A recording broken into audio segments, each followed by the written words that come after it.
அழகான மாலை நேரத்தில் இப்படி ஒரு அற்புதமான ஆண்டு விழாவை ஏற்பாடு செய்த முன்னாள் மாணவர்களுக்கும் பள்ளி நிர்வாகத்திற்கும் ஊர் பொதுமக்களுக்கும் மற்றும் மாணவர்கள் பெற்றோர்கள் அனைவருக்கும் மற்றும் சிறப்பு விருந்தினர் அனைவருக்கும் முதல்ல வணக்கத்தை தெரிவித்துக் கொள்கிறேன்.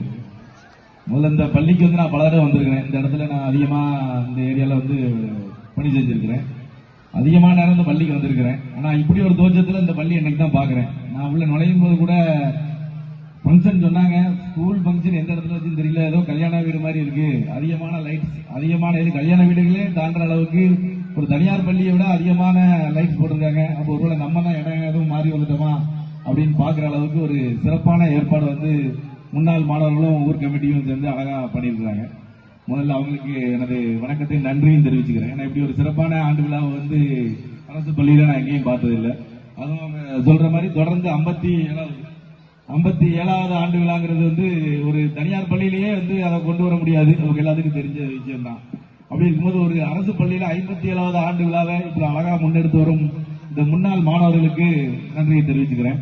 மாணவர்கள் மட்டுமல்ல, அவர்களுக்கு அதிகமாக ஒத்துழைப்பு கொடுக்கிற ஆசிரியர்களுக்கும் இப்பகுதி பொதுமக்களுக்கும் பெற்றோர்களுக்கும் எனது நன்றியும் தெரிவிச்சுக்கிறேன்.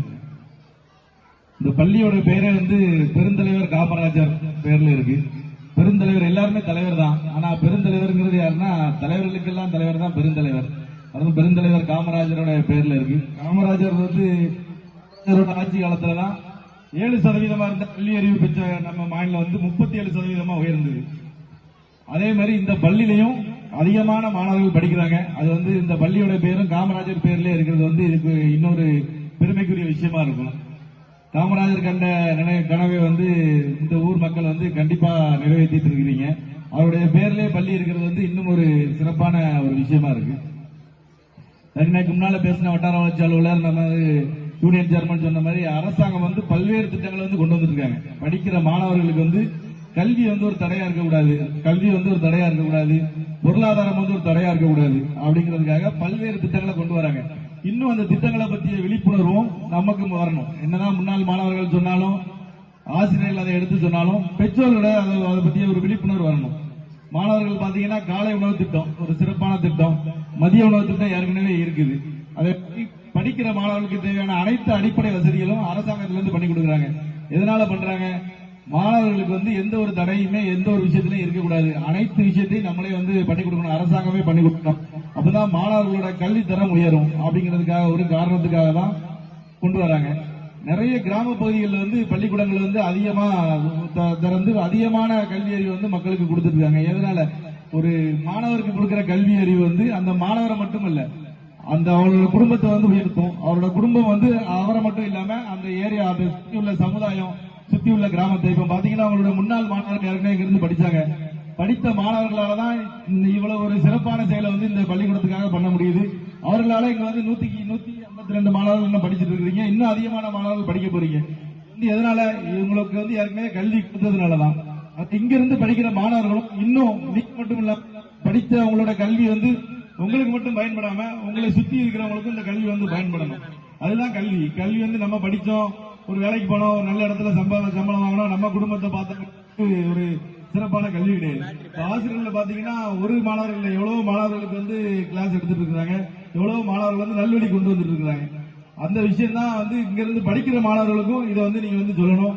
இதுக்கு முன்னால இங்க இந்த பள்ளியில இருந்து போன முன்னாள் மாணவர்களும் இது உங்களுடைய கூட இருக்கிற மாணவர்கள் சொல்லணும். இதுக்கு முன்னால் நாங்க எக்ஸாம் எடுத்து என்ன விஷயங்கள் பண்ணாங்க, என்ன விஷயங்கள் அவங்க தவறுதல் அதிகமான மதிப்பெண்கள் எடுக்கிறதுக்கும் அதிகம் கல்வி தர இந்த கிராமத்துல அதிகமா வர்றதுக்கும் என்னென்ன முன்னேற்பாடுகள் பண்ணணுங்கிறது இங்க படித்த மாணவர்கள் இன்னும் அதிகமா எடுத்து சொல்லணும்.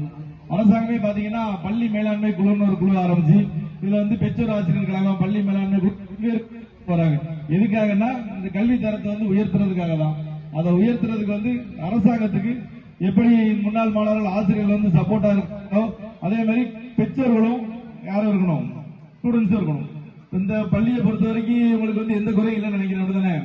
மாணவர்கள் பண்ண வேண்டிய ஒரே ஒரு விஷயம் என்னது? என்ன செய்யணும்? படிக்கணும். நானும் உங்களே பண்ணலாம். ஒரு அரசு பள்ளியில இதே மாதிரி கீழே உட்காந்து படித்தவர் தான். இன்னைக்கு நானுக்கு உட்கார்ந்து இருக்கிறேன். நீங்க தான் அரசு பள்ளியில படிக்கிறீங்க. இன்னும் இதோட பெரிய பெரிய இடத்துக்கு போகணும். நாங்க படிக்கிற காலத்துல எங்களுக்கு இந்த மாதிரி அதை எடுத்து சொல்றதுக்கோ இல்ல படிப்பை எங்க படிக்கணும், என்ன படிக்கணும், இல்ல என்னென்ன பண்ணணும் சொல்றதுக்கு ஆள் கிடையாது. இன்னைக்கு அப்படி இல்ல, எல்லார் கையிலயும் போன் இருக்கு. போன் அதிகமா நம்ம வந்து வாட்ஸ்அப் பாக்குறதுக்கும் யூடியூப் பாக்குறதுக்கும் தான் யூஸ் பண்றோம். ஆனா போன்ல வந்து அனைத்து விஷயங்களும் இருக்கு. எங்கேயுமே கிடைக்காத சிலபஸ், எங்கேயுமே கிடைக்காத விஷயங்கள் எல்லாமே அதுல இருக்கு. ஒரு போட்டித் தேர்வுக்கு தயாராகனா கூட என்ன படிக்கணும்? போட்டித் தேர்வு படிக்கிறவங்க நிறைய பேர் இப்போ காலேஜ் பள்ளிக்கூடம் முடிச்சுட்டு, கல்லூரி முடிச்சுட்டு, இன்ஜினியரிங், டாக்டர் முடிச்சுட்டு கூட இன்னைக்கு வந்து போட்டித் தேர்வுக்கு தயாராகிறாங்க. போட்டித் தேர்வு படிக்கிறவங்க என்ன படிக்கணும்? 6th ஸ்டாண்டர்ட்ல இருந்து 12th ஸ்டாண்டர்ட் உள்ள சப்ஜெக்ட் தான் படிக்கணும். அப்ப நம்மளோட அடிப்படை வந்து எங்க இருக்கு? பள்ளிக்கூடத்துல தான் இருக்கு. பள்ளிக்கூடத்துல படிக்கும்போது விளையாண்டுட்டே இருந்து நம்ம காலேஜ்ல போய் நல்லா படிச்சுக்கலாம், அதுக்கப்புறம் நல்லா படிச்சு ஒரு நல்ல வேலைக்கு போய்க்கலாம்னா அது முடியாது. மறுபடியும் நீங்க இங்க படிக்கலன்னா மறுபடியும் முதல்ல இருந்து 6th ஸ்டாண்டர்ட் தான் படிக்கணும். அதனால 6th ஸ்டாண்டர்ட்ல இருந்து படிக்கும் போது என்ன செஞ்சிடணும்? கிளியரா எல்லாத்தையுமே தரவா படிச்சிடணும். மறுபடியும் எல்லாம் படிச்சுட்டு முதல்ல மறுபடியும் 6th போறோமா, இல்ல கீழ இருந்து அப்படியே நம்ம படிச்சுட்டு போக போறோமா அப்படிங்கிறது வந்து மாணவர்கள் தான் முடிவு பண்ணணும். படிக்கிறதுக்கான வாய்ப்புகள் அரசாங்கம் வந்து இன்னைக்கு போட்டித் தேர்வுக்கும் வந்து ஃப்ரீயா நிறைய இடங்கள்ல வந்து இன்ஸ்டிடியூஷன் ஆரம்பிச்சு ஃப்ரீயா சொல்லி கொடுக்குறாங்க. இலவசமா நம்மளுடைய மாவட்டத்தில், நம்மளுடைய மாநிலத்தில் இருந்து அதிகமான குரூப் 1 ஆபீசர்ஸ் வரணும், அதிகமான IAS ஆபீசர் வரணுங்கிறதுக்காக நிறைய விஷயங்கள் பண்ணி கொடுக்குறாங்க. அதோட விஷயங்கள் எல்லாமே பெற்றோர்கள் வந்து நீங்க படிக்கும் போதே, சின்ன பிள்ளைங்க படிக்கும் போதே ஃபர்ஸ்ட் ரேங்க் எடுக்கணும், ஃபர்ஸ்ட் ரேங்க் எடுக்கணும், ஃபர்ஸ்ட் ரேங்க் எடுக்கணும் மட்டும் சொல்லக்கூடாது. அப்படித்தானே?